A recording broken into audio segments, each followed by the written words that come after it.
hanging scale. If any of you don't know what a hanging scale is, we're gonna do some product testing with it. So you can do a fast pull, you can do a slow pull.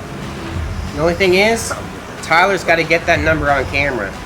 I would suggest having that display visible for Tyler, because if it's not, he's not going to get it, and you're not going to get your $20. So you can pull it like that, you can pull it like this.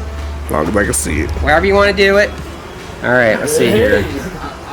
1, 2, 3. I think it was like 6-3. That's going to be embarrassing. Okay.